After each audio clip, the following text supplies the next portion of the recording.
এক ছিল শিয়াল আর এক ছিল কচ্ছপ। দুজনেই গভীর জঙ্গলে থাকত। শিয়াল ছিল খুব চালাক আর দ্রুতগামী, আর কচ্ছপ ছিল ধীর কিন্তু দৃঢ়প্রতিজ্ঞ।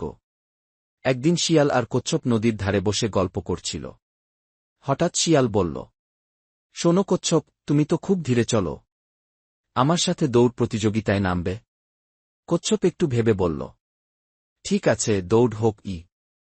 দুজন ঠিক করল বট গাছের নিচে দৌড় শেষ হবে। শিয়াল ভাবল, কচ্ছপ তো খুব ধীর, আমি তো সহজেই জিতব। প্রতিযোগিতা শুরু হল। শিয়াল খুব দ্রুত দৌড় দিল, আর কিছু দূর গিয়ে থেমে বিশ্রাম নিতে শুরু করল। কচ্ছপ এখনো অনেক পেছনে, শিয়াল মনে মনে হাসল। অন্যদিকে কচ্ছপ ধীরে ধীরে এগিয়ে যাচ্ছিল। সে থামল না, বিশ্রামও নিল না। শিয়াল বিশ্রামে ঘুমিয়ে পড়ল। যখন শিয়ালের ঘুম ভাঙল, তখন কচ্ছপ প্রায় গাছের কাছে পৌঁছে গেছে। শিয়াল খুব দ্রুত দৌড় শুরু করল, কিন্তু ততক্ষণে কচ্ছপ গন্তব্যে পৌঁছে বিজলী হল। শিয়াল লজ্জিত হয়ে বলল, তোমার ধৈর্য আর একাগ্রতার কাছে আমি হার মেনেছি গিয়ে।